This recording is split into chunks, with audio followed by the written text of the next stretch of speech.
ધંધુકા તાલુકાના વખતપર ગામે બળિયાદેવના મંદિરની પ્રાણ પ્રતિષ્ઠા મહોત્સવ ઉજવવામાં આવ્યો, જેમાં ગામના સરપંચ, ઉપસરપંચ, સભ્ય તથા ગ્રામજનો તમામ લોકોએ ઉત્સાહભેર ઉજવણી કરી હતી. મંદિરમાં બળિયાદેવની મૂર્તિને વિધિવત રીતે બિરાજમાન કરવામાં આવી.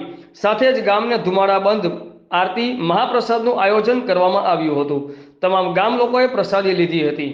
આ અવસરમાં હડાળા ગામના મંડળે પણ ભાગ લીધો હતો, જેમાં મહિલા મંડળ પોતાના મંડળ સાથે વખતપર ગામ પધારીને બળિયાદેવના ભજન કીર્તન અને અખંડ ધૂનનું આયોજન કરવામાં આવ્યું હતું. રિપોર્ટર અશ્વિનભાઈ મેર, આઝાદ મીડિયા લાઈવ, ધંધુકા.